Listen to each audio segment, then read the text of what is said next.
स्वागत है बच्चों आप सबका टॉप 15 फिजिक्स के चैप्टर की सीरीज में जो बहुत औसम तरीके से आपकी कंप्लीट फिजिक्स को रिवाइज कराएगी। टॉप 15 वो चैप्टर जिससे सबसे ज्यादा क्वेश्चंस आपके जेईई मेन एंट्रेंस में पूछे गए थे और जनवरी अटेम्प्ट को हम टारगेट कर रहे हैं, लेकिन नीट के बच्चे भी अपनी प्रैक्टिस इस सीरीज के थ्रू फिजिक्स की कर सकते हैं क्योंकि फिजिक्स के कॉन्सेप्ट, फिजिक्स के न्यूमेरिकल तो भाई सेम ही रहते हैं, तो आपको एक एक्स्ट्रा एज मिल जाएगा। लेकिन हम टारगेट कर रहे हैं यहाँ पे जेईई मेन एंट्रेंस एग्जामिनेशन को, तो बने रहना मेरे साथ इस सीरीज में क्योंकि कंप्लीट रिवीजन करके दूंगा बच्चों, आपको आपके न्यूमेरिकल सॉल्व करके दूंगा, आपको सिखाऊंगा कॉन्सेप्ट को कैसे अप्लाई करते हैं क्वेश्चन को सॉल्व करने में, और इस मिनिमम से टाइम को इन्वेस्ट करके आप अपना कंप्लीट रिवीजन कर सकते हैं टॉप 15 चैप्टर्स के थ्रू। सबसे ज्यादा क्वेश्चंस इन टॉप 15 चैप्टर से ही आते हैं। और बच्चों आज का टॉपिक है हमारा, क्योंकि हम एंड पे एकदम इस सीरीज के, एंड जो बच्चे बिल्कुल नए नए ऐड हो रहे हैं आप जल्दी से सीरीज को देख लो क्योंकि सारा कॉन्सेप्ट रिवीजन हो जाएगा। अगर 2 to 3 डेज लास्ट में भी अगर हो, अभी आपके पास 4-5 दिन बचे हैं फर्स्ट अटेम्प्ट के लिए, तब भी अगर हो बच्चों तो आप बेहतरीन तरीके से अपना कंप्लीट रिवीजन इसके थ्रू कर सकते हो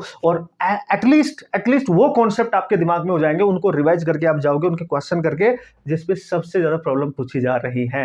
ये कंप्लीट रिकॉर्ड है, ये आप मान के चले, ये डेटा ऐसा है जो जेईई मेन से ही लिया गया है जहां से सबसे ज्यादा क्वेश्चन आते हैं। तो बच्चों आज का सबसे पहला कॉन्सेप्ट, सबसे पहला न्यूमेरिकल, और ये है mechanical properties of fluids. Okay, तो चलो भाई स्वागत करता हूं आपका इस सीरीज में और जल्द से स्टार्ट करते हैं अपना सॉल्यूशन करना। ठीक है, उसने बोला a big drop is formed by collapsing 1000 small droplets of water.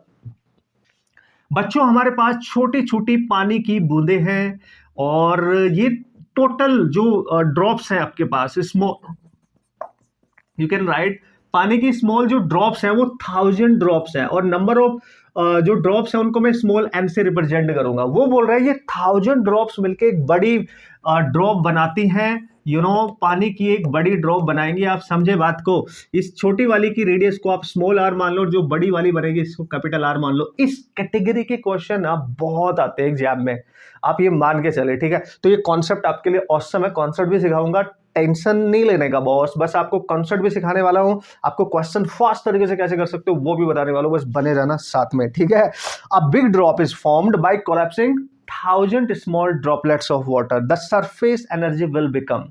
जब बच्चों छोटी छोटी 1000 ड्रॉप्स थी, लेट्स सी इनकी सरफेस एनर्जी U1 रही होगी, यानी जो U1 है वो स्मॉल ड्रॉप्स के लिए हमने यहाँ पे डिनोट करी है, अंडरस्टूड। और जो इनसे मिलके बड़ी बनी है उसकी एनर्जी हम U2 मान लेंगे, जो हम बिगर ड्रॉप के लिए मान के चलेंगे। बच्चों देखो, एक्चुअली अगर मैं आपको बताऊं इसका जो एक्चुअल कंसेप्ट है भाई, सरफेस एनर्जी का फॉर्मूला क्या होता था, अगर आपने सरफेस टेंशन पढ़ा है मैं आपको याद दिला दूं, वो होता था surface tension into change in area. जो उसके एरिया में आप चेंज कर रहे हो 1000 से एक बड़ी ड्रॉप बना रहे हो, यही होता था सर। बिल्कुल सर, यही होता था। फिर हम क्या करते थे सर, सरफेस टेंशन तो एज इट इज रहेगा और ये जो एरिया है ये आपका, अगर आप इस फॉर्मूले का यूज कर रहे हो, इसका निकालो एनर्जी, इसका, चूंकि ये 1000 है तो एरिया क्या होगा 4πr², एक का एरिया है इंटू n से मल्टीप्लाई भी तो करना पड़ेगा, n नंबर ऑफ ड्रॉपलेट्स है बॉस। कॉन्सेप्ट पे ध्यान दो, फिर मैं अपनी टेक्निक भी बताऊंगा फास्टेस्ट तरीके से कैसे करते हैं, डोंट वरी। ठीक है सर, अगर सर बिगर वाली के लिखेंगे तो भाई लोग इसकी आएगी s इंटू उसका एरिया होगा 4, और वो तो एक ही है तो उसमें n से मल्टीप्लाई करने की जरूरत नहीं है क्योंकि इन सब ने इसको बनाया ना भाई।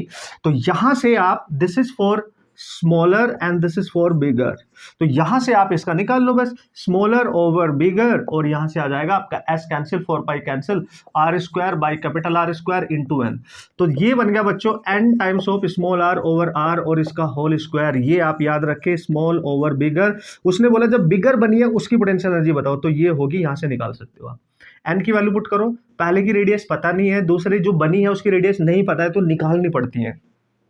ठीक है जनाब, radius is not given in the question, that's why निकालनी पड़ेगी। नंबर ऑफ ड्रॉप्स कितनी है ऑब्वियसली वो तो दे रखी है बॉस। तो हम क्या करेंगे सर, इन सब ने इसको बनाया और जो एक ड्रॉप होती है भाई उसको हम स्फेरिकल मान के चलते हैं, तो एक ड्रॉप का वॉल्यूम 4πr³ होगा और इन सब ने इसको बनाया, मतलब ये इन सब के वॉल्यूम से मिलकर बनी है, तो वॉल्यूम इक्वेट करेंगे।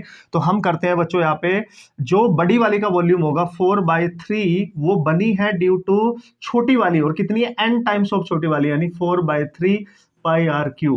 बच्चों यहां से 4/3 पाई कैंसिल, तो r³ equal to n into small r³, ये निकल के आता है आपके पास। ठीक है, तो हम किसी एक रेडियस को यहां से हटा देंगे और फिर क्वेश्चन को सॉल्व करेंगे। एक ये रिलेशन, एक ये रिलेशन, दोनों का यूज करोगे तब जाके क्वेश्चन बनेगा। टाइम लग रहा है, बिल्कुल लग रहा है, लेकिन ये एक्चुअल कॉन्सेप्ट है। मैंने बता दिया, अगर कोई कंफ्यूजिंग क्वेश्चन आगे आया तो ऐसे ही करना पड़ेगा। लेकिन बच्चों इस क्वेश्चन में कभी भी ऐसा क्वेश्चन आए और सरफेस एनर्जी की बात करें तो हमेशा याद रखना, जो स्मॉलर ड्रॉप होंगी, जो स्मॉलर ड्रॉप है उसका रेशियो और जो बिगर ड्रॉप है ना, स्मॉलर बाय बिगर, ये नंबर ऑफ जो ड्रॉप दे रखी होंगे उनकी पावर 1/3, इन दोनों का यूज करके यही फॉर्मूला आएगा, इसी का यूज कर सकते हो आप, क्वेश्चन आपका सॉल्व हो जाएगा। राइट यानी अगर आपको बिगर ड्रॉप का स्मॉलर ओवर बिगर ड्रॉप का रेशियो चाहिए तो ये आएगा आंसर, यानी 1000 की पावर 1/3, यानी इसको आप 10 की पावर 3 लिख सकते हो, 1/3, और ये 10 आएगा, यानी रेशियो इतना आएगा। लेकिन अगर आपसे पूछा गया है केवल smaller over bigger is equal to 10, वो पूछ रहा है कि जो सरफेस एनर्जी अब है, जो बड़ी वाली ड्रॉप बनेगी वो कितनी हो जाएगी कंपैरेटिवली जो इनिशियल जो छोटी छोटी है उनकी। तो स्मॉल जो है वो ये वाला है, तो आप लिखेंगे कि बिगर की जो सरफेस एनर्जी होगी वो स्मॉल वाली की 1/10 हो जाएगी, and this is your answer. कुछ भी पूछे बस ये याद रखना, फास्टेस्ट तरीका, ये सब कुछ करने की जरूरत नहीं पड़ेगी। u1 ओवर u2 यानी स्मॉल वाली ओवर बिगर वाली इज इक्वल टू n की power 1/3, this is important guys. कमाल हो गया तो सर, बिल्कुल। तो आपने हर चीज में फोकस करना है, मजा आएगा आपको। इस टाइप के क्वेश्चन जरूर आते हैं एग्जाम में, ये कॉन्सेप्ट, ये तरीके और किस तरीके से आप फास्ट कर सकते हो, कॉन्सेप्ट क्या है वो भी मैंने आपको बताया, और फास्टेस्ट तरीका उसका लास्ट का रिजल्ट याद रखो ना यार, क्वेश्चन फास्ट तरीके से हो जाएगा, हम क्यों अपना टाइम ज्यादा वहां पे वेस्ट करें। अंडरस्टूड? यस। लेकिन इस सीरीज का जो मकसद है बच्चों, मैंने आपको पहले बताया, अगर आप नए हैं फिर से बता दूं, रिवीजन भी करेंगे, बेस्ट करेंगे, न्यूमेरिकल भी करेंगे, और कम समय में बेहतरीन तरीके से प्रैक्टिस करके जाएंगे अपने फर्स्ट अटेम्प्ट में एक अच्छा स्कोर करने के लिए। चलते हैं नेक्स्ट कॉन्सेप्ट, नेक्स्ट क्वेश्चन की तरफ। अंडरस्टूड? ओके गाइस, धरती के चांद सितारों, चलो स्टार्ट कर लेते हैं। यस ऑब्वियसली, क्या है सर नेक्स्ट कॉन्सेप्ट, चलो देख लेते हैं बॉस, क्या है next concept. That is the reading of pressure meter, right, attached with a closed pipe is this. एक कोई पाइप होगा भाई, है ना, और जो रीडिंग आई है और प्रेशर मीटर की वो attached with a closed pipe, एक क्लोज्ड पाइप के साथ है। तो इनिशियल प्रेशर आपको दे रखा है, पहले मैं ना जो इन्फॉर्मेशन गिवन है ना उसको लिख देता हूं आप सबके लिए, फिर बताऊंगा क्या करते हैं ऐसे क्वेश्चन में, कैसे करते हैं, हमें पता कैसे चले सर कि ऐसे ही क्वेश्चन करना है। सबसे बड़ी प्रॉब्लम तो बच्चों की यही होता है, पता कैसे चले सर, कॉन्सेप्ट तो आते हैं बट अप्लाई नहीं करना आता भाई। बताऊंगा ना बॉस। उसने बोला on opening the valve, right, जो पाइप है उस पर एक वॉल्व लगी हुई है, उसको ओपन नहीं किया अभी, जब उसको ओपन नहीं किया है अभी वो क्लोज्ड पाइप है बॉस, आप समझे बात को। अगर वो एक क्लोज्ड पाइप है तो इनिशियली जो वाटर की वेलोसिटी है उसको हम 0 लेके चलेंगे। इन वर्ड्स पे ध्यान दो। और जैसे इस वॉल्व को आप ओपन करेंगे, ओपन करते वहां से पानी बाहर निकलना स्टार्ट होगा, उसकी वेलोसिटी कुछ होगी, यानी इनिशियल वेलोसिटी 0 मान लो और फाइनल वेलोसिटी कुछ होगी, क्योंकि इसको वॉल्व को आपने ओपन कर दिया है। Water start flowing and the reading of pressure meter falls, और उसका वाटर जैसे ही स्टार्ट करेगा फ्लो करना ऑब्वियसली, तो जो प्रेशर आएगा उसकी जो रीडिंग है वो कम आ रही है, मतलब प्रेशर डिक्रीज कर गया। इनिशियल प्रेशर इतना है, फाइनल प्रेशर बच्चों दे रखा है 2 इंटू 10⁴ न्यूटन पर मीटर स्क्वायर। उत्तरी, ये बात कर रहे हो क्या? यस, यही बात कर रहा हूं मैं। The velocity of water is found to be this. ओहो, जब आपने वॉल्व को ओपन किया और जो पानी फ्लो करने लगा तो उसकी वेलोसिटी बताओ। तो बच्चों ऐसा क्वेश्चन कभी भी आए ना, देखो तरीका बता रहा हूं मैं, how to understand to apply the concept, कैसे आप कर सकते हो उसको। तो जब भी प्रेशर गिवन हो, पाइप की बात करें, ये वर्ड्स ध्यान दो, प्रेशर, पाइप और वेलोसिटी। प्रेशर, पाइप और वेलोसिटी ऑलवेज यूज ये सारे टर्म्स कनेक्ट करते हैं बीटी को। बीटी सर मतलब क्या? बीटी होता है बर्नौली थ्योरम को बॉस, बर्नौली थ्योरम। अंडरस्टूड? और ये मान के चलेंगे हम बर्नौली, जब पाइप की सिचुएशन ना पता हो कि किस सिचुएशन में, तो पाइप को हमेशा हम मान के चलते हैं हॉरिजॉन्टल पाइप। जब मान के चलते हैं तो इसके दोनों एंड जो होंगे ना पाइप के, ये वाला उनकी हाइट सेम मान लेंगे हम। हाइट सेम मानेंगे तो बर्नौली थ्योरम होती क्या थी सर? देखो याद दिला देता हूं, एनर्जी कंजर्वेशन यूज करते थे। पहले मैं कॉन्सेप्ट याद दिलाता हूं, क्वेश्चन तो हम ये ऐसे ही कर लेंगे अगर मैं डायरेक्ट कराने की कोशिश करूं, लेकिन मेरा मकसद है आपको कॉन्सेप्ट सिखाना पहले, उसके बाद तो आप उड़ा ही दोगे बॉस, क्वेश्चन को गलत नहीं करोगे कभी।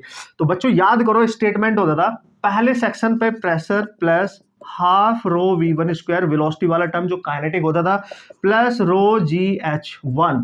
फिर दूसरे सेक्शन पे भी प्रेशर p2 लिख लो, हाफ रो v2 लिख लो, प्लस रो gh2 लिख लो। और मैंने आपको बताया जब भी पाइप की सिचुएशन ना डिफाइंड हो, वर्टिकल इंक्लाइंड है, कैसा हॉरिजॉन्टल मानो, यानी h1 h2 वाला टर्म्स तो कैंसिल ही होगा हमेशा। और यहाँ पे दोनों एंड में प्रेशर दे रखा है P1 जब वो क्लोज्ड है और जब वो ओपन किया आपने उस समय भी, तो प्रेशर का चेंज हो रहा है। तो ये P1 प्रेशर है और ये P2 प्रेशर है बच्चों, और वेलोसिटी वाला टर्म अलग कर दो, प्रेशर वाला अलग। तो हम लिखेंगे P1 minus P2, high pressure minus low pressure, और इधर बचेगा half rho V2 square minus half rho V1 square, क्योंकि ये वाला टर्म इधर जाएगा। और याद करो क्लोज्ड वाले कंडीशन पे जब इनिशियली बॉस आपका पानी मूव नहीं कर रहा है, तो ये वाला टर्म भी हो गया आपका जीरो। आप कहीं भी इसका सॉल्यूशन देखेंगे वहां डायरेक्ट फॉर्मूला लिखा होगा, फिर आप फंस जाओगे कि कैसे किया गया है, राइट। तो दिस इज द कॉन्सेप्ट कि आपको समझ आना चाहिए। तो सर इसका मतलब जो चेंज इन प्रेशर आ रहा है ना यहाँ पे, ये किस में कन्वर्ट हो रहा है सारा, देखो भाई हाफ रो V2 स्क्वायर के लिए। तो जो फाइनल वेलोसिटी आप यहां से कैलकुलेट कर सकते हो बस, ठीक है जनाब। तो सर क्या आएगा, तो देख लो भाई V2 का स्क्वायर आएगा, 2 का इधर मल्टीप्लाई कर दो, 2P1 माइनस P2 ओवर आ जाएगा रो। पुट करो, सॉल्व कर लो, आ जाएगी, बात बन जाएगी। कैसे सर, देखो 2 इंटू इनिशियल प्रेशर 4.5 10 की पावर 4, 2 इंटू 10 की पावर 4 बाहर ले लो, 4.5 में से 2 सेपरेट करो तो 2.5 ही बचेगा ना, और इंटू 10 की पावर 4। और डेंसिटी कितनी है सर, भाई वाटर या तो 1000 ही लेंगे, नहीं गिवन होगी तो, अगर है ना 1000 ही ले लेना, समझ गए ना। अगर नहीं दे रखी है वाटर की डेंसिटी तो 10 की पावर 3 ले लेना, तो ये एक कैंसिल हो जाएगा, तो 2.5 इंटू 2 करोगे तो 5 आ जाएगा, और एक पावर बचेगी, तो ये 50 आ गया बच्चों।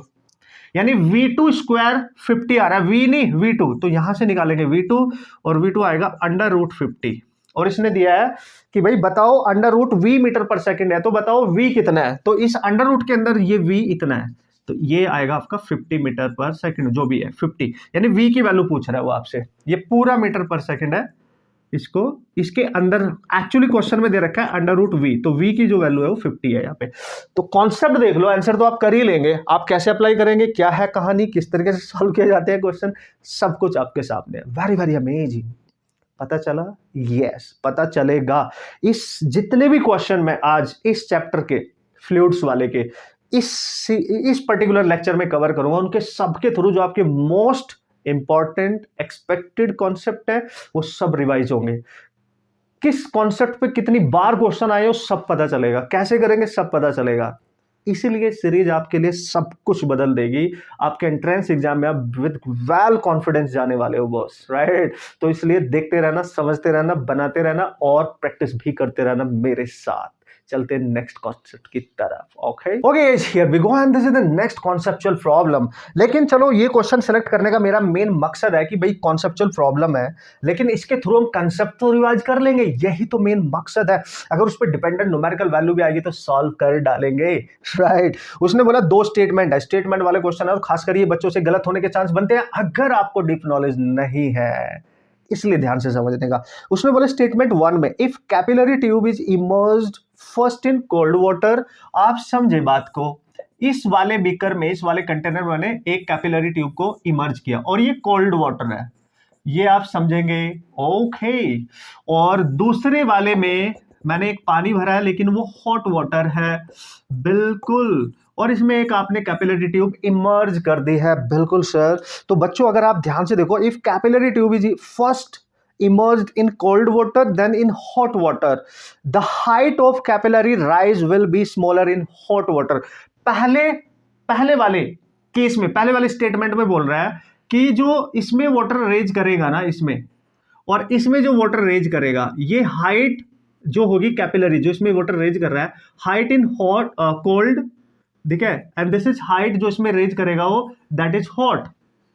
तो पहले स्टेटमेंट में बोल रहा है कि will be smaller in hot, यानी ये कम होगी और ये वाला ज्यादा होगी, ऐसे बोल रहा है कि इसमें स्मॉलर होगी, हॉट वाले में स्मॉलर होगी, मतलब जो वाटर रेज करेगा वो कम हाइट तक ही जाएगा, कैपिलरी एक्शन जो उसमें बनने वाला है, ऐसा बोल रहा है। तो भाई देखेंगे ये सही है कि नहीं है। और दूसरे वाले स्टेटमेंट में बोल रहा है कि नहीं, इसका उल्टा बोल रहा है कि height of capillary rise will be smaller in cold.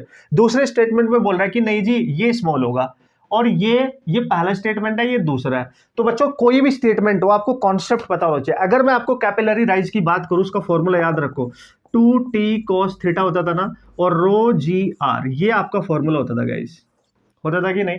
अगर मैं ध्यान से देखूं यहाँ पे जो ये h है ना बॉस, h, ये देखो ये h सरफेस टेंशन, ठीक है, और ये उसका एंगल ऑफ कांटेक्ट होता था, ये आपको पता है, ये डेंसिटी वगैरह, रेडियस वगैरह, ये सब कुछ आपको पता है। बच्चों जब भी टेम्परेचर की बात करेगा ना, एज टेम्परेचर इंक्रीजेस सरफेस जो टेंशन होगा टी, यानी जो सरफेस टेंशन है, अगर आप याद रखो उसका कॉन्सेप्ट, सरफेस टेंशन डिक्रीज करता है, इट डिक्रीजेस ऑलवेज। टेम्परेचर के इंक्रीज करने से सरफेस टेंशन पे जो फर्क पड़ता है वो डिक्रीज करेगा, इस बात का आप ख्याल रखेंगे। और अगर सरफेस टेंशन डिक्रीज करेगा तो आप देख सकते हैं इसकी हाइट डिक्रीज करनी चाहिए। टेम्परेचर के रेज करने पे हाइट जो होगी उसकी, मतलब उसका जो राइज होगा, जो उसका कैपिलरी राइज है वो डिक्रीज करना चाहिए। मतलब जिस लिक्विड का टेम्परेचर ज्यादा, उसमें लिक्विड का जो रेज होगा, जो राइज होगा, वो जो हाइट उसमें कवर करेगा वो राइज करने में, वो कम होनी चाहिए। मतलब हॉट वाटर के केस में जो वो लिक्विड रेज यहाँ पे राइज करेगा, इसमें हाइट कवर करेगा, वो कम होनी चाहिए। और ये स्मॉल है, ये फर्स्ट स्टेटमेंट बोल रहा है कि हॉट के केस में जो राइज होगा वो कम होगा कोल्ड के कंपैरेटिवली। तो statement 1 is correct, statement 2 is not correct, क्योंकि स्टेटमेंट 2 में उसने बोला कोल्ड वाटर में कम होना चाहिए, नहीं हॉट में कम होगा, क्योंकि सरफेस टेंशन उसकी वजह से डिक्रीज करेगा, जिसकी वजह से एच भी डिक्रीज करना चाहिए, है कि नहीं। और अगर न्यूमेरिकल आएगा तो ये रहा फॉर्मूला, और अगर वो रेडियस को चेंज करा दे बच्चों, ये सब कुछ कांस्टेंट रखे, तो जो हाइट उसमें राइज हो रही है वो रेडियस के, वो जो ट्यूब है राइट, उसके इनवर्सली प्रोपोर्शनल होती है। यानी एच और आर का जो प्रोडक्ट है वो कांस्टेंट रहता है, H1 R1 H2 R2। अगर वो रेडियस को चेंज कर रहा है और हाइट पूछ रहा है, इनिशियल हाइट दे रखी, कितनी रेडियस पे रेडियस चेंज करके हाइट बताओ, तब ये वाला कॉन्सेप्ट का क्वेश्चन बन सकता है और इस पर आप न्यूमेरिकल सॉल्व कर सकते हो। अमेजिंग, बढ़िया तरीके से आप क्वेश्चन बना सकते हो। कैसा भी क्वेश्चन आएगा कर लेंगे, फॉर्मूला पता चल गया, कॉन्सेप्ट भी पता चल गया, और कंसेप्चुअली हम कैसे सॉल्व करेंगे ये भी पता चल गया according to this question. I hope you understood guys, and these are the concept जिन पे क्वेश्चन हमेशा रिपीट होते हैं, बनते रहते हैं, है कि नहीं। आ रहा है कि नहीं, मजा आएगा। आप बस शिद्दत के साथ बने रहो, प्रैक्टिस करते रहो। देखो यार, नोट्स बनाना बहुत जरूरी है बच्चों, राइट। मेरा काम है आपको उस लेवल तक लेके जाना, आपके कम समय में कंप्लीट रिवीजन कराना, कॉन्सेप्ट कैसे बनते हैं, उनको अप्लाई कैसे करते हैं, न्यूमेरिकल कैसे आते हैं, उनको अप्लाई करना सिखाना और उनको सॉल्व करना सिखाना, वो भी फास्टेस्ट तरीके से, विदाउट एनी एरर, राइट। आपका फर्ज बनता है घर पे लॉट ऑफ प्रैक्टिस करना, जितने ज्यादा क्वेश्चन कर सकते हैं उनको करना, और जो सीख रहे हो उसको अप्लाई करना। फिर देखो आपको कोई नहीं रोक सकता। सब ऐसे ही करते हैं, जितने बच्चे सेलेक्ट होकर गए सबका यही राज है, मेडिकल नॉन मेडिकल कोई भी हो, वो बचपन से ही बहुत ब्रिलियंट नहीं होते। 0.00001% को अगर छोड़ दिया जाए, एक बेस्ट प्रोसेस होता है इस दुनिया के अंदर, नेचर ने एग्जिस्ट करा है, that is practice. Practice, learn करो, प्रैक्टिस करो, लर्न करो, प्रैक्टिस करो, उसको अप्लाई करो, सब कुछ सीख जाओगे। जो नहीं भी आता वो भी सीख जाओगे, आई गारंटी। और आप भी उन 0.001% में शामिल हो जाओगे। ये सीक्रेट है, इसको अडॉप्ट करो, मेहनत करो, बस प्रैक्टिस करो। और जो भी आपको लगता है मेरे को ये नहीं आ रहा है, समझ नहीं आ रहा, उसको ढूंढो, उसका सॉल्यूशन देखो, पता करो। जो आपसे ब्रिलियंट लोग हैं उनसे पता करो, शर्माओ मत। ये नॉलेज है, इसको हमेशा लेना चाहिए बिना शर्माए, दूसरों से सीखते रहो, ईगो में नहीं आना है, सीखते रहो, समझ गए। चलते हैं नेक्स्ट क्वेश्चन की तरफ। ओके बच्चों, here we go and this is the next question. पहले देखो मैं बताऊंगा नहीं कॉन्सेप्ट क्या है, हालांकि हमें पता है, मैंने अभी बताया, बट एक बार और अप्लाई करोगे ना भाई, मजा आ जाएगा, कंप्लीट सेंस आपको आ जाएगा कि ऐसे क्वेश्चन आ रहे हैं सर, हम ऐसे कर सकते हैं, हम ऐसे पहचान करेंगे, यस। और नॉर्मली ये क्वेश्चन आते जरूर हैं इस कैटेगरी के। कैसे सर? देखो, उन्होंने बोला in a test experiment on a model aeroplane in a wind tunnel. Aeroplane की बात कर रहा है, ठीक है बच्चों, ये बात कर रहा है एरोप्लेन। जैसे ही एरोप्लेन की वो बात करे, हाँ, तो समझ जाना क्वेश्चन हो फ्लूइड मैकेनिक्स का, तो भाई समझ जाना क्या होने वाला है, ठीक है।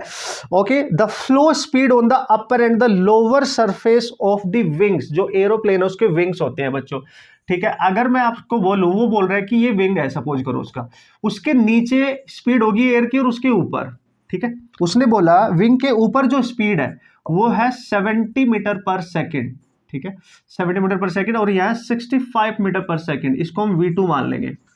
आप समझना बात को, वाओ। आपको पता है आप क्या करना है, जैसे हम प्लेन, आपने अगर आप गए हैं बैठ के, कहीं भी देखा है या उसको टेक ऑफ करते हुए देखा है, तो आपको पता है जो वो तेज भागता है ट्रैक पे, तो भाई फिर उसके बाद वो फ्लाई करता है, राइट। तो बहुत तेज हवाएं चल रही होती है, उसके विंग के ऊपर को ज्यादा हवा होती है, उसके नीचे जो वेलोसिटी ऑफ एयर होती है वो कम होनी चाहिए उसके लिफ्ट के लिए, उस पर जो लिफ्ट मिलेगी है ना, उसको जो एक ऊपर को एक प्रेशर लगेगा, एक फोर्स लगेगा ऊपर को, राइट। तो दिस इज द सिचुएशन, पहले आप समझ लो। If the wing area is 2 metre square, wing का जो एरिया है बच्चों वो दे रखा है 2 मीटर स्क्वायर, विंग का जो एरिया है ना सर, वो 2 मीटर स्क्वायर है यार, टेंशन नहीं लेने का।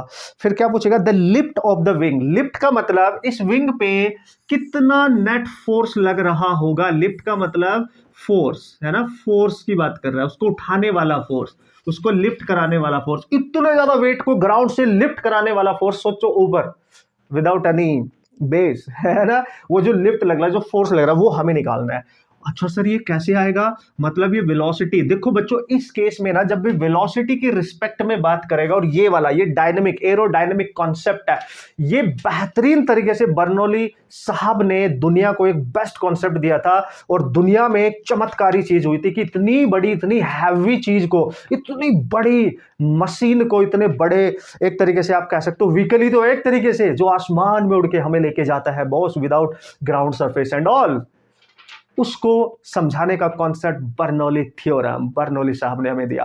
तो जब भी ऐसा क्वेश्चन आए एरोप्लेन से related, velocity and all, lift weight की बात करें, प्रेशर की बात करें, या उस हवाई जहाज के मास को निकालने की बात करें, तो हमेशा बर्नौली थ्योरम का यूज करने का, यानी BT is the best one, है ना। देखो नेचर में सब कुछ है कि नहीं है, बिल्कुल है सर। तो हम लिखेंगे, हम मान के चलेंगे प्लेन तो हमारा कैसे रहेगा, हॉरिजॉन्टली, यानी जो h1 है ग्राउंड से, और h2 है, यानी उसकी ये वाला साइड दोनों की जो स्पीड होगी, एक तरीके से आप पाइप की तरह मान के चलो, वो तो सेम ही रहेगी भाई। तो हम यहाँ पे जब बर्नौली थ्योरम लिखते हैं E1 इक्वल टू E2 बच्चों, तो हमारे पास स्टेटमेंट होता है P1 पहली साइड पे plus half rho V1 square plus rho g H1, यहाँ लिखेंगे P2 plus half rho V2 square plus rho g. ये तो मान लो एनर्जी कंजर्वेशन के अकॉर्डिंग बर्नौली थ्योरम, ये आपको याद होनी चाहिए। और ये वाला टर्म हमेशा फिनिश करो उसको, क्योंकि बिल्कुल प्लेन ऐसा हो, ग्राउंड से ये वाला और ये वाला, बैक साइड और फ्रंट साइड, दोनों की हाइट सेम ही रहनी चाहिए, ठीक है। अब हम क्या करेंगे सर, अब प्रेशर देखो आप, प्रेशर वेरी करता है अकॉर्डिंग टू द वेलोसिटी। बच्चों याद रखना, जिस साइड में वेलोसिटी ज्यादा है, जैसे यहां पे V1 is greater than V2 है, उस साइड में प्रेशर कम हो गया, यानी ऊपर से लगने वाला जो प्रेशर है P1 ये कम होगा। जिस साइड में वेलोसिटी कम होती है, बर्नौली थ्योरम के अकॉर्डिंग वहां प्रेशर ज्यादा होता है, यानी ये P2 नीचे का प्रेशर ज्यादा होगा ऊपर वाले प्रेशर से, इसीलिए नीचे से फोर्स ज्यादा लगेगा, क्योंकि हमें पता है प्रेशर इक्वल टू होता है फोर्स अपॉन एरिया, और यहां का फोर्स निकलेगा change in pressure upon area से। वाओ, तो इसका मतलब सर जो डाउन साइड का प्रेशर है वो ज्यादा होगा, बिल्कुल, यानी आप P2 ज्यादा होगा और P1 बच्चों कम होगा, ठीक है। तो हम क्या करने वाले हैं, ये V वाला टर्म इधर लेके आ जाओ आप, और ये वाला टर्म इधर लेके जाओ, तो हम लिखेंगे हाफ रो कॉमन ले लो, V1 square minus V2 square, और यहां बन जाएगा P2 माइनस P1। बस ये भी याद रख सकते हैं आप डायरेक्ट, बट मैंने कॉन्सेप्ट सिखाना है ना भाई, तो आपको कॉन्सेप्ट सिखाने के लिए सब कुछ बताना पड़ेगा ना, यस। अदरवाइज ये याद रख सकते, change in pressure equal to this, simple हो जाएगा फिर, ठीक है, क्वेश्चन बन जाएगा। और जो डेंसिटी है एयर की, क्योंकि प्लेन है तो एयर में उड़ेगा ना भाई, डेंसिटी ऑफ एयर अगर ना गिवन हो तो 1.2 ही लेनी होती है, 1.23 होती है, वैसे 1.2 दे रखी है kg पर मीटर क्यूब, ठीक है। तो यहां लिखेंगे ये डेंसिटी है जिस मीडियम में वो फ्लाई करेगा, तो 1/2 इंटू 1.2, और इनिशियल वेलोसिटी मतलब जो ज्यादा वाली है 70 का स्क्वायर, और जो कम वाली है 65। और ये जो वेलोसिटी है ना, इनकी यूनिट चेक कर लेना, मीटर पर सेकंड में दे रखी है, यस सर। अगर किलोमीटर में होती, किलोमीटर पर आवर में होती, तो मीटर पर सेकंड में पहले कन्वर्ट करते, ये याद रखना, ठीक है। यहां पे नहीं करने की जरूरत है। P2 कितना है sir, high pressure minus low pressure, ये आ गया प्रेशर डिफरेंस, हमें प्रेशर नहीं चाहिए, हम यहां से निकाल लेंगे एरिया, इधर मल्टीप्लाई कर दो, फोर्स इंटू एरिया, हमें लिफ्ट चाहिए यानी फोर्स चाहिए, ये रहा। और एरिया भी आपको दे रखा है, सब कुछ गिवन है, ये आ गया 0.6, 70 का स्क्वायर, ठीक है। दिस इज 4900 माइनस 65 का स्क्वायर कितना होगा भाई, ये मेरे को डायरेक्ट याद नहीं है, तो भाई जी सॉल्व ही करना पड़ेगा, ठीक है।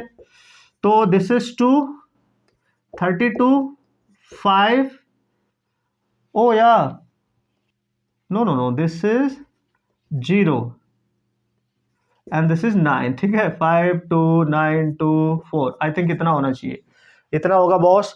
तो ये आ जाएगा आपका 4225, और इक्वल टू फोर्स निकालना, एरिया बच्चों आपको दे रखा है 2, मीटर में स्क्वायर में ही है, तो यूनिट जरूर चेक कर लेना। इसमें से इसको सब्ट्रैक्ट करो, मल्टीप्लाई करो, 2 से डिवाइड करो, फोर्स आ जाएगा। तो बच्चों फोर्स आएगा कितना, यहाँ पे बेसिकली अगर मैं आपको बता दूं, फोर्स की वैल्यू यहाँ पे 810 न्यूटन दे रखी है इसने, 810 न्यूटन, इतना फोर्स आना चाहिए। इसको मल्टीप्लाई कर लो, 5 × 5 दैट इज 25, 2 आएगा, और 30, 32 आएगा, 6 × 5 दैट इज 30, तो 3 होगा, एंड 6 × 6 दैट 36 और 39 होगा। हाँ सही है, मतलब है ना, कर लेंगे आप, डन।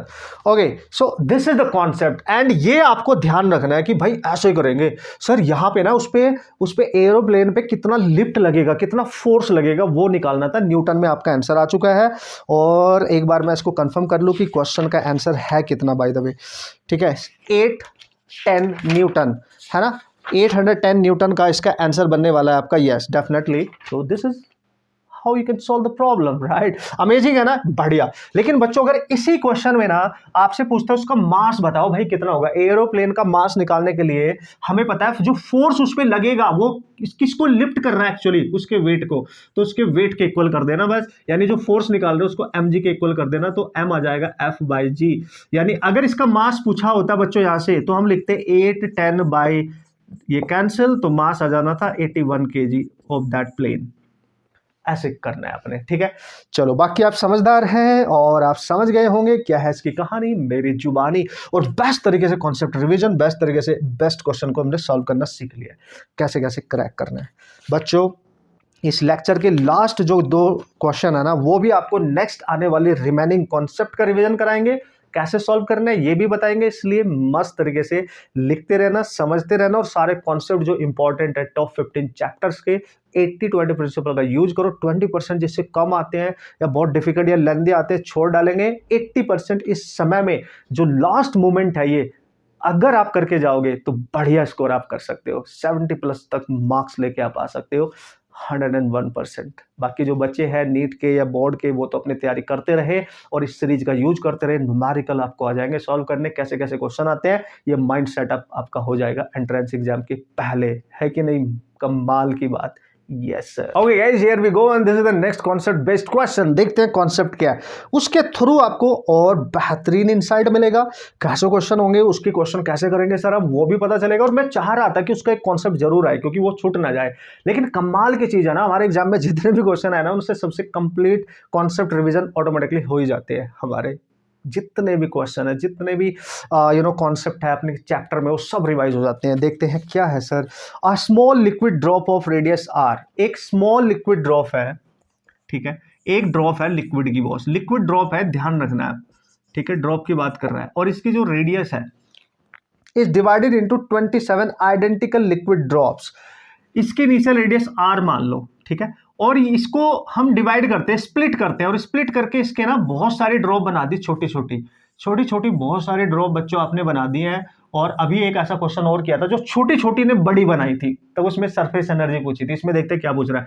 जो छोटी छोटी है वो सब आइडेंटिकल है, इनकी स्मॉल रेडियस r मान लो, और ये 27 है, इनका नंबर है 27, n से डिनोट कर दो आप।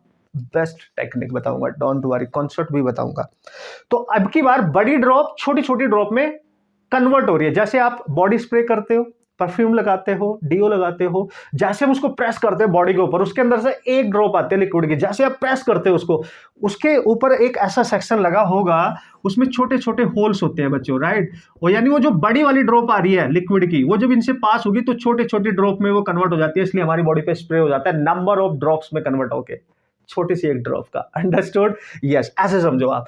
तो इसका मतलब ये बड़ी ड्रॉप छोटी वाली ड्रॉप में कन्वर्ट हो रही है। कितनी छोटी ड्रॉप बन रही है, 27। ये इंपॉर्टेंट है हमारे लिए। तो क्या पूछेगा सर हमारे से, if the surface tension is T, अगर जिस लिक्विड का बना हुआ है ड्रॉप उसका सरफेस टेंशन T है, then the work done in this process, तो बताओ इस बड़ी ड्रॉप को छोटी ड्रॉप में कन्वर्ट करने के लिए कितना वर्क डन करना पड़ेगा। तो वर्क डन करने का मतलब जो उसकी एनर्जी है बॉस, वही तो वर्क डन जो करते हैं वही तो एनर्जी की फॉर्म में स्टोर हो जाता है। तो याद रखना इस टाइप का कोई भी क्वेश्चन हो, बड़ी ड्रॉप छोटी बनाए या छोटी छोटी मिलकर बड़ी बनाए, जो वर्क डन करना पड़ता है वो हमेशा होता है change in area into surface tension, यानी work done change in area इससे ये बना, यानी ये पहला मान लो और सेकंड ये मान लो, तो चेंज क्या हुआ एरिया, A2 किससे बना, A1 से।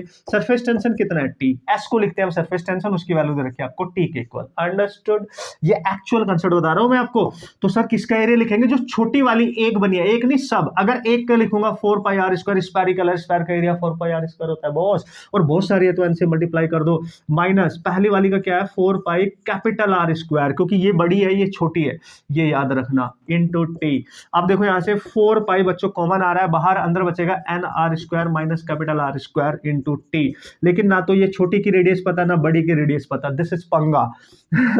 और ये हमें वर्क डन निकालना है। और एक चीज और बता दूं जो यहां गलती होती है बच्चों, ये लिक्विड ड्रॉप है, इसके अंदर पानी है बाहर एयर है, इसलिए इसका एक ही सरफेस एयर के कांटेक्ट में, इसलिए हम as it is formula use करेंगे। लेकिन अगर ये बबल होता ना, बबल है ना, सॉफ्ट सॉल्यूशन का बना हुआ कोई बबल होता है, अगर वो गलती से भी बच्चों बबल की बात करे और तब वो बबल फॉर्मेशन के लिए वर्क डन पूछे, तो बबल के अंदर भी एयर है बाहर भी एयर है, बाहर का सरफेस भी कांटेक्ट में एयर के अंदर का भी, तो जब वर्क डन निकालेंगे तो उसमें 2 से भी मल्टीप्लाई करेंगे, क्योंकि दोनों साइड का एरिया कंसीडर किया जाता है, दोनों साइड का कांटेक्ट जो हो रहा है एयर के साथ हो रहा है, तो हम एक्स्ट्रा 2 से मल्टीप्लाई करते हैं। फिर ये याद रखना आगे के लिए, वेरी इंपॉर्टेंट। लिक्विड ड्रॉप के लिए एज इट इज यूज कर लो, लेकिन अगर बबल का केस आ जाता है तो 2 से भी मल्टीप्लाई करते हैं उसका वर्क डन निकालने के लिए, ये याद रखना एडिशनली। अंडरस्टूड, लेकिन यहां जरूरत नहीं है। अब बच्चों यहां फर्स्ट इक्वेशन आप फंस गए, ये एक्चुअल कॉन्सेप्ट बता रहा हूं, फिर मैं अपने डायरेक्ट फंडा बताऊंगा, डोंट वरी, आप बस देखते रहो, बने रहो बस मेरे साथ, हाँ मजा आएगा।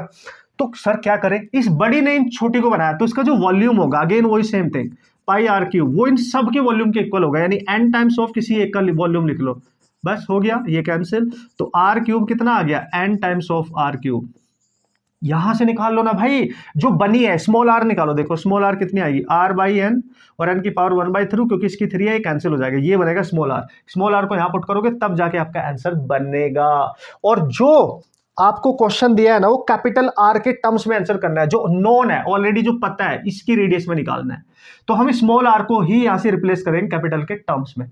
बच्चों ये कॉन्सेप्ट है, यहां से रिप्लेस करो, सॉल्यूशन हो जाएगा। लेकिन अगर आप इस फॉर्मूले को लिक्विड ड्रॉप के केस में याद रख लो, तो भाई ये सारी कैलकुलेशन ही फिनिश। क्या sir, 4πr² into surface tension into n की power 1/3 - 1। Remember this formula, directly you will get the answer very quickly. बस इसी से बन के ये बनेगा, तो हम इसी को याद रख के कॉन्सेप्ट भी बता दिया, ये फॉर्मूला याद रख लो। भाई क्या बात कर रहे हो, तो यहां पे बस आपने 4π, यानी कितनी वैल्यू है भाई, किसमें आंसर 5 में ही है, तो कन्वर्ट करने की जरूरत नहीं है, r² as is surface tension T ही है, n की पावर पुट करनी थी बस। देखो इतना कॉन्सेप्ट मैंने इतना समय लगाया समझाने में, अगर बच्चा रिवाइज करके जा रहा है, just put the value of n है 27 और इसकी पावर है 1/3 - 1 करो, तो बच्चों ये बन रहा है 4πr²T, और 27 को आप लिख सकते हो 3 की पावर 3 और इसकी पावर 1/3 - 1, तो 3 कैंसिल हो जाएगा, 3 - 1 2 बचेगा, यानी 8πr²T आंसर आएगा आपका 100%। चेकआउट योर ऑप्शंस, कंसेप्ट भी बता दिया, फंडा भी बता दिया, और चुटकियों में क्वेश्चन को आप क्रैक कर सकते हो, ध्यान से समझो, वेरी वेरी इंपॉर्टेंट। अंडरस्टूड। और अगर इसमें एक ऐसा क्वेश्चन आपसे पूछ, देखो देखो सब कुछ आपके सामने है, तो जब ये लिक्विड ड्रॉप की बात करें तो जो वर्क डन निकालेंगे आप surface tension into delta A लेंगे बस, लेकिन ये ड्रॉप के लिए है। लेकिन अगर वो बबल के लिए बात करेगा बच्चों, बबल फॉर्मेशन की, अगर बबल बना रहे हो आप, तो डेल्टा ए इंटू एस तो लिखना ही है, 2 से भी मल्टीप्लाई करना है, ध्यान रखना, 2 से मल्टीप्लाई करना, ध्यान रखना, 2 से मल्टीप्लाई करना, ध्यान रखना, समझ गए। यस सर, तो ये लास्ट क्वेश्चन था इस सीरीज का बच्चों आपके लिए। नहीं, अभी तो एक और बचा है बॉस, मजा आएगा उसके थ्रू। जो लास्ट का कॉन्सेप्ट बचा है, मैं चाह रहा था यार सीरियसली कि यार वो क्यों नहीं आया अब तक, क्योंकि वो तो बहुत ज्यादा रिपीट होता है, आएगा अभी आएगा। एक चीज और याद दिला दूं, अगर मैं आपको बताऊं एक्सेस प्रेशर, बच्चों लिक्विड ड्रॉप के अंदर जो एक्सेस प्रेशर होता है ना, लिक्विड ड्रॉप है, अगर liquid drop excess pressure delta P drop के लिए होता है 2T/R, इसकी रेडियस और सरफेस टेंशन, ये सबको पता है ना। और एक्सेस प्रेशर होता क्या है, जो इसका ये कॉनकेव साइड होता है, यानी अंदर वाला और बाहर वाला, इनके बीच का डिफरेंस होता है ये, यानी हम लिखेंगे इनसाइड वाला यानी कॉनकेव साइड, और ये आउटसाइड वाला, इनके बीच का डिफरेंस होगा 2T/R। ये याद रखना, इस पर भी क्वेश्चन बन सकते हैं। यस, और अगर सर वो ऐसा केस हुआ, मतलब एक्सेस प्रेशर बबल के लिए बात कर रहा होगा सर, अगर बबल है ना, तो इधर भी एयर इधर भी एयर बच्चों, तो कोई टेंशन नहीं है, इसके अंदर जो एक्सेस प्रेशर होता है वो होता है 4 टाइम्स, मतलब 2 से मल्टीप्लाई करना है बस, और इसकी रेडियस r, तो 4t/r होता है। और अंदर का जो प्रेशर है इनसाइड का वो ज्यादा और ये वाला प्रेशर कम। देखो ये कॉनकेव है, अगर इसको अंदर से देखोगे कॉनकेव टाइप का सरफेस है, यहां से कॉन्वेक्स है, तो inside minus concave side minus convex याद रखना, बस उनका डिफरेंस है 40/r। इसमें भी क्वेश्चन आते रहते हैं, अगर आया तो ध्यान रखने का, very very important. Okay yes, ऐसे ही करना है, टेंशन मत लो, ठीक है सर। और कुछ एडिशनल हो सकता है इसमें? हाँ देखो, अगर आपसे एक्सेस प्रेशर ना पूछा, लिक्विड ड्रॉप के अंदर कितना प्रेशर होगा केवल ये पूछा, तो बस ये इनसाइड निकाल लेना। तो इनसाइड प्रेशर होगा 2t/r प्लस पी नॉट। और पी नॉट क्या है, क्योंकि इसके बाहर तो एयर है, ये एटमॉस्फेरिक प्रेशर होता है बच्चों। एंड सेम हियर, यहां पे भी लिख सकते हो, इसके अंदर इक्वल टू 4RT/P नॉट। और पी नॉट क्या है, बाहर का प्रेशर, बाहर का क्या है, एटमॉस्फेरिक प्रेशर। खत्म कहानी, ऐस करो बॉस, मजा आएगा। लास्ट कॉन्सेप्ट बेहतरीन है, बहुत क्वेश्चन आते हैं दोनों एंट्रेंस में। लेट्स ओके धुरंधर खिलाड़ियों, तो स्वागत है लास्ट इस क्वेश्चन के डिस्कशन में, लेकिन अमेजिंग, क्योंकि बहुत बार पूछा जाता है भाई लोग। क्या है सर, चलो देख लेते हैं। उसने बोला small spherical ball of radius r falling through a viscous medium of negligible density। मतलब ये, अगर आप ध्यान से देखो, एक मीडियम है लिक्विड का, अगर मैं इसको मान लूं, और एक स्मॉल स्फेरिकल बॉल है, स्मॉल स्फेरिकल बॉल जिसकी रेडियस r होगा, ये स्फेरिकल बॉल है बॉस, ठीक है। कूल सर, रेडियस आ रहा है, falling through a viscous medium. Viscous का नाम यूज करेगा तो लिक्विड ही होगा ना भाई। अगर ये जो लिक्विड है, इस लिक्विड में बॉल को आप ड्रॉप कर रहे हो, उसमें डाल रहे हो, तो इसकी विस्कोसिटी क्या होगी, ईटा। विस्कस है, उसने बोला है ऐसा, लेकिन उसने एक चीज और बोली है, ऑफ नेग्लिजिबल डेंसिटी, यानी इस लिक्विड की जो डेंसिटी है रो, वो हम नेग्लिजिबल मान के चलेंगे, नेग्लिजिबल। ये आपने ध्यान देना है, वेरी वेरी इंपॉर्टेंट। अच्छा ठीक है, हैज टर्मिनल वेलोसिटी v। और जैसे ये बॉल इस लिक्विड में जा रही होती है, तो इसकी जो टर्मिनल वेलोसिटी है पहली, वो v है। यानी किसी भी विस्कस लिक्विड में बॉल का जो ट्रैवल है और उसकी जो वेलोसिटी है, एक पर्टिकुलर समय के बाद वो कांस्टेंट हो जाती है, उसको हम टर्मिनल वेलोसिटी कहते हैं। याद आया कुछ? Yes. Another ball of same mass, एक और बॉल है उसका मास सेम है, यानी दोनों बॉल का जो मास है बच्चों वो सेम है। ओके, बट रेडियस उसकी डबल है बॉस, यानी वो डबल रेडियस की है, यानी इसकी जो रेडियस होगी दैट इज r2, वो 2r होगी।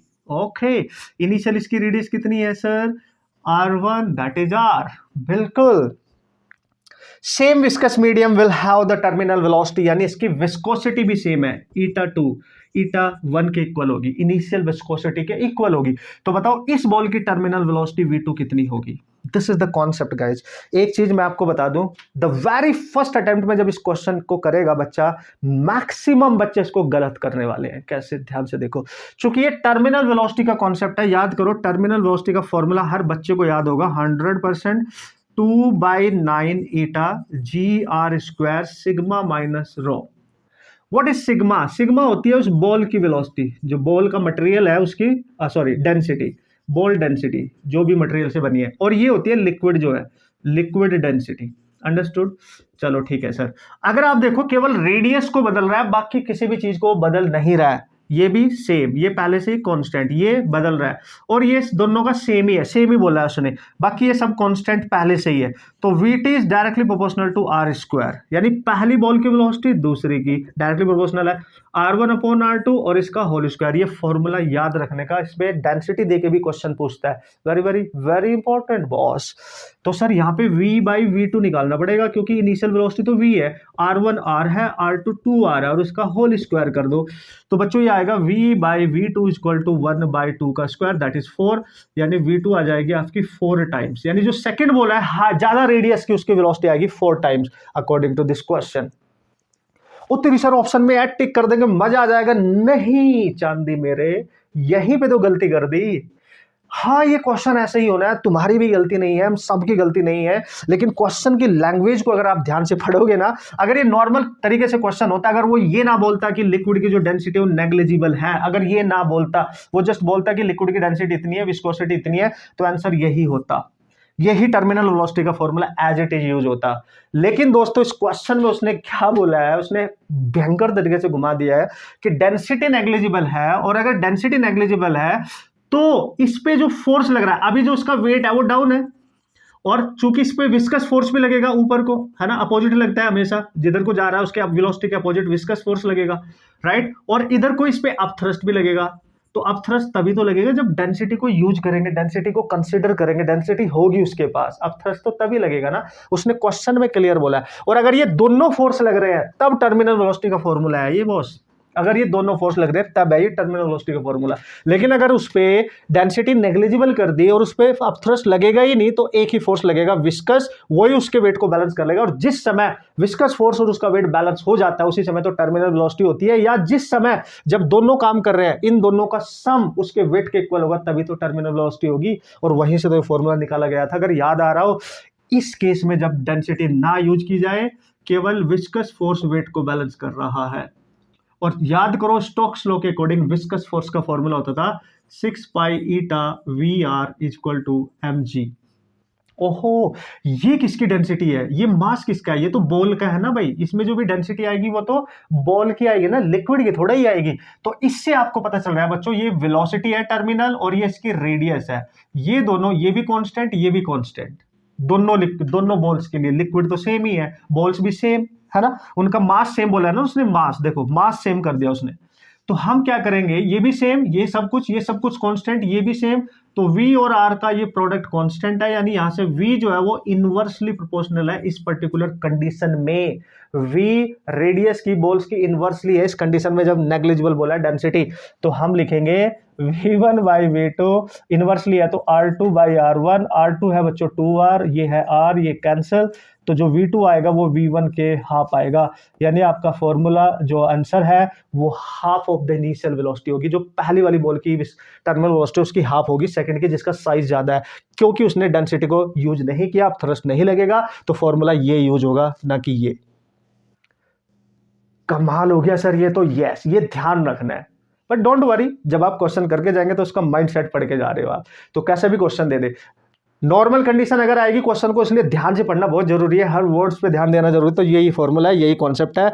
और VT R स्क्वायर के डायरेक्टली प्रोपोर्शनल होगी जब ये दोनों यूज होंगे, otherwise inversely proportional to R with single power, and that is the power of this. I hope you understood guys, and this is amazing technique कि आप इस तरीके से अगर पढ़ के जाओगे तो आपकी कंप्लीट चैप्टर रिवीजन हो रहा है। और न्यूमेरिकल कैसे सॉल्व करने हैं बेहतरीन तरीके से, गलती कहाँ हो सकती है सब आप सीख रहे हो, है कि नहीं। तो दोस्तों ये था आज का लास्ट क्वेश्चन, और होप सो आपने एंजॉय किया होगा, सीखा होगा, कंप्लीट चैप्टर का आपका रिवीजन हो गया। छोटे मोटे जो भी बेसिक कंसेप्ट है उनको तो ऑब्वियसली आप रिवाइज करेंगे, लेकिन जो सबसे ज्यादा फोकस किए जा रहे हैं एंट्रेंस में वो मैंने करा दिया है। डाउनलोड कर लेना PDF, फिर से सॉल्व करना, अपने आप करना और मचा देना बच्चों, ठीक है। ऑल दी वेरी बेस्ट, दुआ करूंगा भगवान से कि आप स्वस्थ रहें और बेहतरीन तरीके से मेहनत करते रहे, सीखते रहे, जो भी प्रॉब्लम आए उसको डिस्कस करें, उसका सॉल्यूशन ढूंढे। यही तरीके होते हैं ग्रोथ करने के, राइट। और आपको क्वेश्चन 100% सॉल्व करने आएंगे। मेरी बुक का यूज करें, अगर नहीं है उसको पढ़ें, उसकी प्रैक्टिस करने, this is the best time to solve that particular book, क्योंकि वो आपको एक पर्टिकुलर इंसाइट देगी नीट और JEE मेन एंट्रेंस एग्जामिनेशन के लिए। जो नीट के बच्चे हो तो पहले ही मंगा के रख ले भाई, क्योंकि उसमें सब कुछ है, शॉर्ट ट्रिक है, डायरेक्ट फॉर्मूला लिस्ट है, उन पर डिपेंडेंट न्यूमेरिकल एनसीईआरटी के सॉल्व्ड क्वेश्चन है जो आ सकते हैं जिस टाइप से, ईच एंड एवरीथिंग अमेजिंग। मिलता हूं नेक्स्ट लेक्चर में इस सीरीज के बेहतरीन कॉन्सेप्ट और न्यूमेरिकल के साथ। All the best.